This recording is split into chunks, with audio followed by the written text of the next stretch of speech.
My name is Dr. David Garner. I am the author of the EAT-26, and I'm here to tell you a bit about the test. You've probably taken it and want to know a bit about what the results mean. First of all, the EAT-26 is the most widely used screening instrument currently in the world. It has about 6,000 citations. It's used in much of the screening research. And I want to tell you a bit about what the scores mean. The EAT is designed as a screening instrument. It's not a diagnostic tool. It's not designed to tell you if you have an eating disorder or not. It just tells you whether or not you have a risk for an eating disorder.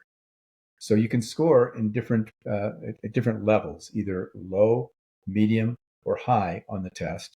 And it's important to understand a bit about the interpretation. If you receive a high score, it indicates that you are at risk for an eating disorder because you're displaying attitudes and behaviors that are consistent with an eating disorder, particularly with anorexia nervosa. If you score medium, it's a bit unclear about what your risk level is. And if you score low, it also indicates that you're at low risk.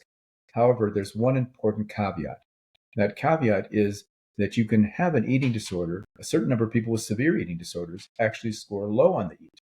And people who actually score high, in some instances, don't have eating disorders. So it's not a precise diagnostic tool. It just provides you with an indication about what your risk level is like.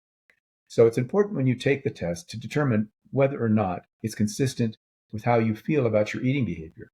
If you feel you have significant eating problems and it's not reflected in the test, you should still really get additional information, sign up with Recovered Space, and try and get further information about the meaning of the test, as well as information about a potential eating disorder. It's important to understand that it's designed to give information that allows you to go to a professional and get diagnoses.